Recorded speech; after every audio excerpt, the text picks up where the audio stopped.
Good afternoon, everybody. Thanks for joining us today. Let's go ahead and get started. Today, Dan and I are going to provide a quick update on the Mobile Optimization Initiative and some key findings and trends from the last quarter. Turning to the agenda, you can see we'll have three treatments that are hot to review. We'll use them to illustrate some key trends that we've been finding. We'll also have some time for Q&A, and then we'll try to move quickly to respect your time. Please hold questions until the Q&A. Dan, just to refresh everybody's memory, can you give us a quick overview of the Mobile Optimization Initiative? Absolutely. Hi, everyone. For those of you who are unfamiliar with MOI, or the Mobile Optimization Initiative, this is a project aimed at helping merchants increase their mobile conversion rates through testing and data-driven analysis. This project is a combination of the resources of High Conversion, Magento, Able Commerce, PayPal, and the merchant base and technical skills of a select group of system integrators, such as Web2Market.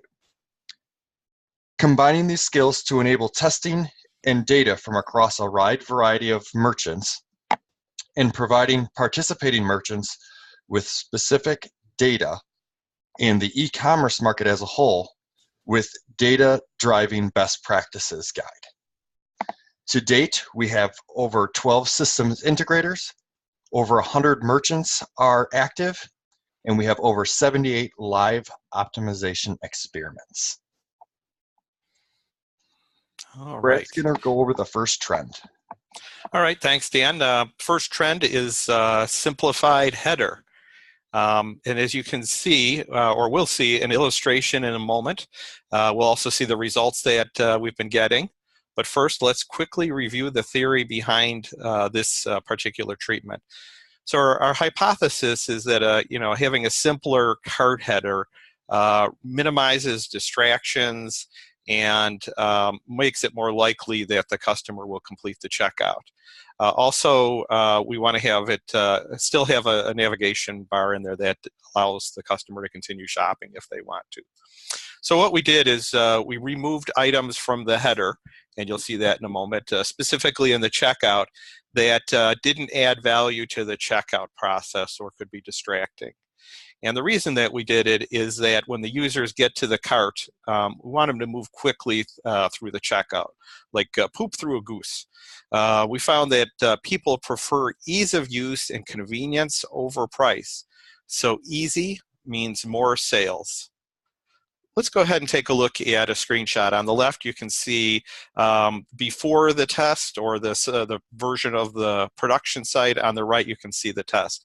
And as you can see that in the red bar, that several elements have been removed, such as the menu and the search and so forth. Let's go ahead and move on to the results. You can see that we've had success across all three form factors: desktop, phone, and tablet.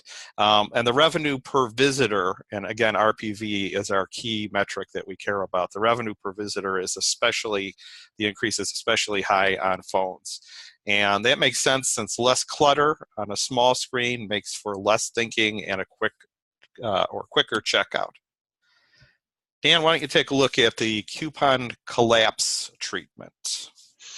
All right. So the next trend we want to talk about is the coupon collapse.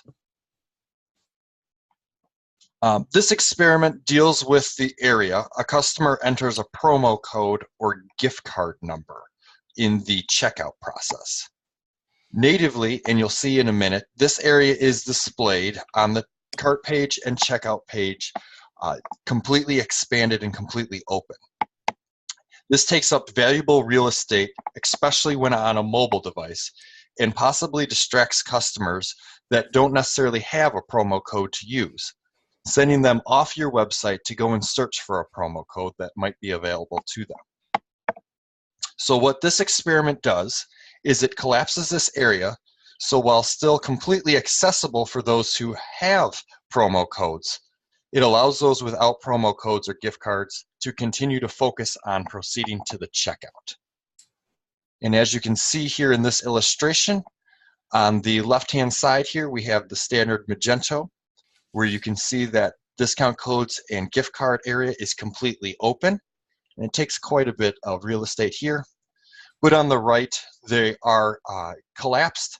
However, if you have a promo code or a gift card, you can easily hit the check or the plus sign to open them up completely and use them. The results, across the board, we see that there's rises in every area: conversion rate, average order value, and revenue per visit. The big one being revenue per visit, especially when it comes to mobile devices. And this is because of the limited space on mobile devices. Desktop, the results are a little bit more moderate, but there's also a lot more space on desktops to work and play with, so it's not quite as in your face. With an 8% revenue per visit increase on mobile, it makes the coupon collapse a great option for all mobile sites. Brad, do you want to go ahead and take us on to the next one? Yep, our third and final hot trend is the auto cart update. So the hypothesis here is that updating items and quantities with fewer clicks will create a more frictionless user experience.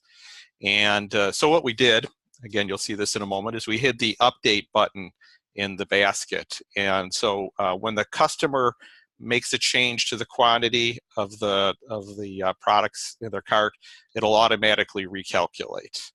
And the reason that we did it, why we did it, many sites out there are now doing this kind of function automatically. Customers are used to it, and the update button just becomes another unnecessary distraction.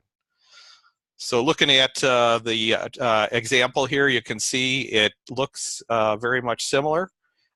There's just no update button on the bottom, so there's three buttons on the bottom to choose instead of 4. All right, and moving on to the results, you see huge results for desktop. I kind of expect this number to come down a little bit in time, but it's certainly a hot trend right now. And